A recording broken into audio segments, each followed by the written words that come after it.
السلام عليكم ورحمة الله وبركاته أخيرتي دقالقة الشرفت لإيميل والبا يقال الصعوطة وان سلامي قصو دوادة نعيمة برانك إيو شانل كيدا intaa kadib mar walba waxaad ogaataan khiyaaray in aan idinku hayo abaal iyo wanaag iyo sharaf sida aad ila socotiina aad commentiga calashaan waxaan idin iri like-ta iyo share-ta iyo wax kastaba aad samaysiin boqolkiiba boqol waa idin mahad celinaya waxaan rabaa inaan idin sheego waxani waa idea-hayga aniga ayaa idinla jeclaada inaan idinla qaybsado maadaama aan walaashiina idinka weynahay kolay qaar dadka qaar inkasta weynaantiiba hadda la nacayaa malihii anigu waan saxsanahay oo waad igu raacaysiin laakiin waxaan idin leeyahay waa wax aniga experience-kayga aan idinla share garanayo so please ha isdhihin intaasoo wax haddaad ka weyda ninkani nin maahan ama intaasoo wax haddaad gabadhan ka weyda gabadh maahan so wixii kaa anfaca please ka qaado wixii aan ka anficina iskaga tag hadda waxaan idin hayaa 11 wax oo aad ku garan karto gabadha guurka ka rabto wiilashayda Soomaaliyeed ba isa weydiiyay tii gabdhahana de noogu soo dhaqso so that's why ayaan hadda u sameeyay 11 wax oo gabadha guurka ka rabto lagu garan karo waxaad ogaatiin in programkan maxaa la yiraahdaa kii hore uu u eegyahay waxyaabo fara badan ba isaga eegaan doono labada qoloba aad ku garan kartaa haddana waxaan focus ka saaraynaa gabdhaha soo dhawaada insha Allah so number 1 guurkaagu waa inuu noqdo guur fudud maxaan ka wadaa taas guur fudud waxaan ka wadaa calashaan guurka qofku muxuu rabaa inuu guursado wuxuu rabaa inuu guursado inuu dego inuu maxay tahay uu ku relax gareeyo inuu ku dhisto mustaqbal ayuu u degaa ayuu calashaan u guursadaa so maadaama guurka aad rabtid inaad ku degto wax waliba iisi ku noqdaan and too much complication maxaa relationship oo ma aragtay aad bileedada isku tuurtuurtiin ha gelin aad kuma xasilaysid so haddii already from start uu ka bilowdo buuq iyo xasilooli la'aan iyo qumqama hadduu ka bilowdo already from the start guurkaas waxba maxaad ka wadan calashaan waxaan ka wadaa hadhowna muxuu soo midho dhalinayaa markii aad sii gashiin so easy guur is always be easy. I hope so, inshallah. So, number 2, waa inaad ahaataa qof oo daacad ah. Daacad haddana gabadhu hayn ka fogow kabahaaga farta ku sii qaado. You know why? Because daacadnimada waa muhiim. Qofku ma daacad ba ma qof mise waa qof musuqmaasuq badan oo marba dhinac u ordo marba hadal kugu yiraahdo aan daacad ahayn oo waxyaabo fara badan calashaan ka qariya waxyaabo fara badan khabeeya walka Djibouti khabeeya 3 soo jiidasho qof oo soo jiidasho leh gabadh waa inay noqotaa haddii ka warna haddaad gabadh guursato oo aanay soo jiidashada lahayn soo jiidashada dad fara badan baa laga yaabaa inay fahmi waayaan laakiin waxaan ka wadaa sexual attraction guys that's way jirta so it's like that means qofku waa inuu ku soo jiitaa because hadhowta markaad guriga geyso hadhow markaad guriga la guriga shiinay xaaskaaga noqoto jawaan ma madaxa u gelinay because attraction daba uma haysid yeah so qofka marka ku soo jiita attraction like sexual attraction is very nice qof marka soo eegtid like adiga dhanba lagu xulxulo lagu socsocda tiraado oh my god I want to marry her waan rabaa gabadha waa ka hel waa jeclaa dhac Soomaalida jacayl bay dhahaan laakiin jacayl maaha waa attraction because jacaylku marka dambe yimaada so haddaanu sexual attraction aanay kugu jirin oo aadan attraction samayno gabadhaas ku soo jiidan iska dhaaf walaalo ha islu goynin baan ku dhahay walaalo anaa ku sheegay ha islu goynin number 4 waa inay noqotaa gabadh calashaan dabeecad fiican oo calashaan dabeecadeeda iyo personality-geeda uu fiican yahay dabeecadu dinta dabeecadu waa muhiim haddaan qofku dabeecad lahayn oo dabeecad xun tahay oh my god that's absolutely crazy and dabeecada maxaa la yiraahdaa hadda waxaan dhahnay qurux calashaan waxa ku raacda attraction qofku ama fool xumaado ama qurux badnaado laakiin attractionku waa muhiim war number 3 baan ku soo qaadanay laakiin number 4 wuxuu ka hadlayaa dabeecadda so qofku hadduu dabeecad fiican iyo dabeecad leeyahay maxaa la yiraahdaa meel sare ayaad la gaadhaysaan because weliga hays dhihin gabadhaas way dabeecad xun tahay laakiin markan guursado ayay fiicnaan doontaa daawa ku qaldan tahay because dabeecad wax kasta waa la bedeli karaa wax kasta qofka labis waa bedeli kartaa maxaa la yidhaahdaa hadaad buurantahay waa isdhuubi kartaa hadaad dhuumantahay waa isbuuri kartaa hadaad waa iscadayn kartaa you know what dabeecad ma tirtiri kartid you can't do it personality it's very so gabadh buuq badan hadda aragto meelaha ka qalqalinsan sida kaneecada u yuusayso adigana ha dhoweysaa kugu yuusi iyo si kasii daranba saw dabeecadda waa muhiim waana number 4 number 5 waa inay noqotaa gabadh hamile maxaan ka wadaa calashan haddaad guursato qofaan hamiba lahayn oo horey iyo gadaaltoona u soconin oo cunaya oo cabaya oo seexanaya oo hamiba lahaynba nolosha hami ku lahayn علشان way adag tahay qofka in aad la jaan qaado so that means like waxa ku banjaraysaa cidla aad ku banjaraysaa one day because qofkaas waa ku daalaysaa haddaad dhabarka u ridato I hope inay fahanteen waxaan ka wado laakiin qofka haddaad dhabarka u ridato oo aad tiraahdo uu qofkuna yidhahdo aniga waa iska cabaa waa iska seexanaa gurigan xaarxaara waxaanan sameynaa diracayga iyo waxaas laakiin hamiba aan lahayn that's crazy gabadhaas aniga haddaan inahay gabadha ma guursadeen qofka waxaad abatiid u haysaa oo noloshu abatiid leedahay markuu qofku hami leeyahay so qofaan hami lahayn waa ku daale walaalow iska dhaafe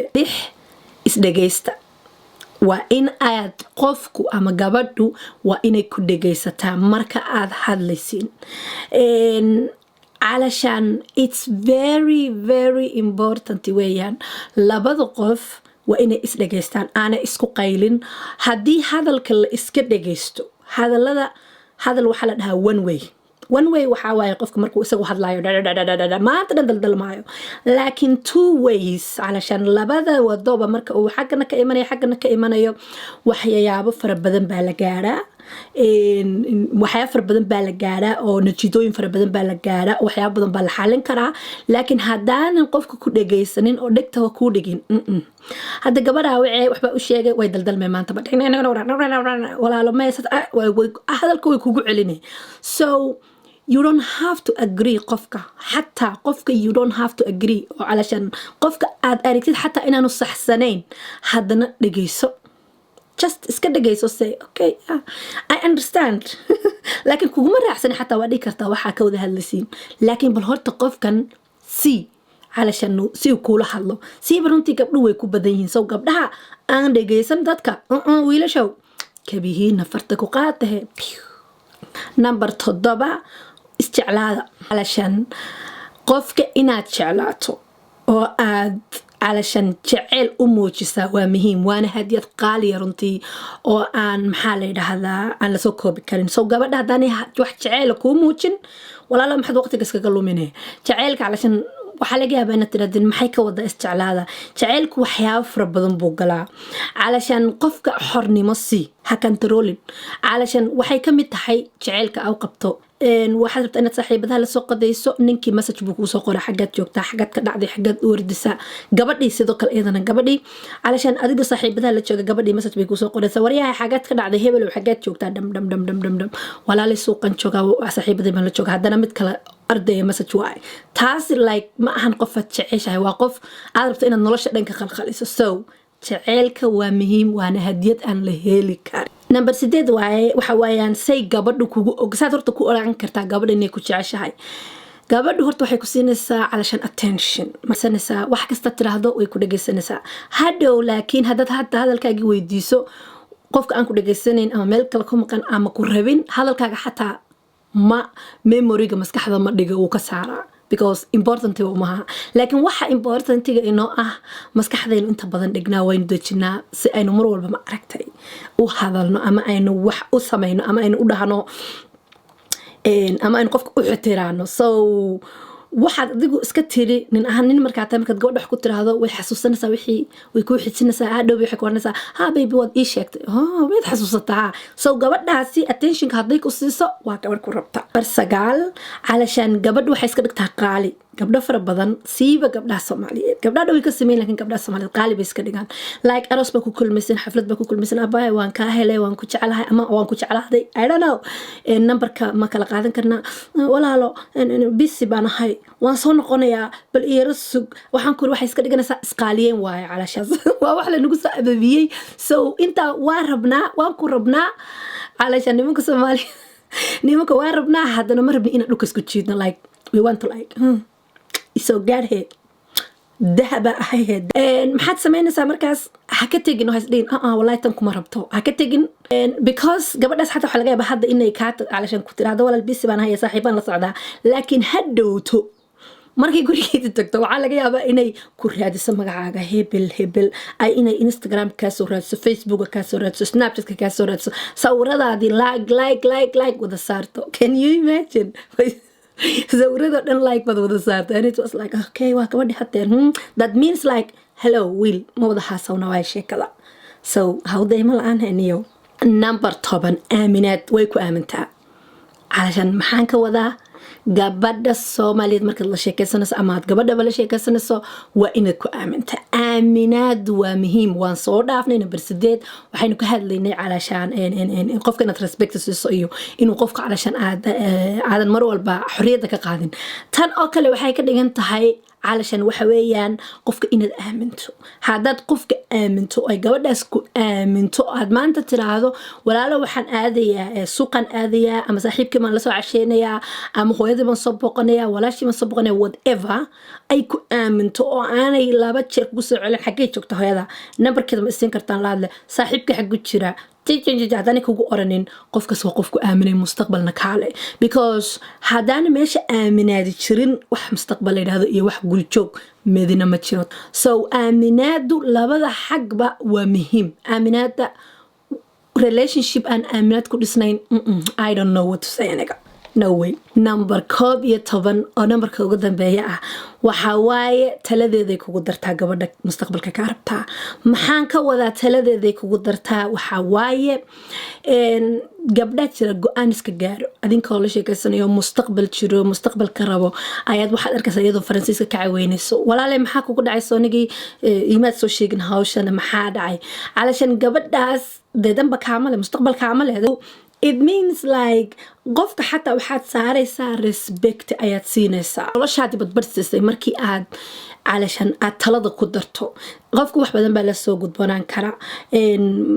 هذا جامعة دقت جامعة دي وحكاسو قاري كران تلوين فربضن هذا نقطة ميلا أو صفرسو هذا نقطة مستقبل كوحياة فربضن باكسو وجهي كرو so قبل مرة يقصوا عليك وترى هذا ولا لو حد أجاتات tomorrow سأساس اللي يقول أنا ساس باند هاي محي كلها حتى إن نوقفك حتى advice بكو يدين كرا أما ولا لو ماشى سنقبني what do you think adigana markay ku sheegto aaminaada laga raba inaad samayso so kaas waa number 11 waxaan rajaynayaa insha Allah in aad kolley ay memorygiina kicisay oo marka aad qof la sheekaysanayso qofka aad runtii ka gungaadid oo aadan ku degdegin inaad runtii qof ku qalma oo maxay tahay sida adigu u respectayso ku respect gareeya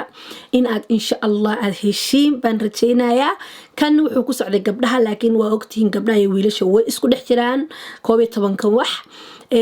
إن شاء الله هداد كهش فيديو كم بليز إيسو شيك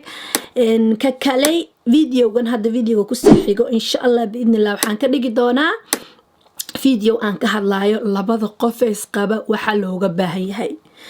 waxaan rabaa inaan idin soo sheego 10 wax insha Allah 10 marabi 10 wax oo kaliya oo ka hadlaayo labada qof ee isqaba waxyaabaha looga baahan yahay guriga isla degan way hadda wiilashii aan ka soo hadalnay gabdhii aan ka soo hadalnay haddana way fiicanta in laga hadlo xaasaska so insha Allah biidnillah bal iisa sheega idinka what do you think guys and thank you so much I love you guys boqolkiiba boqol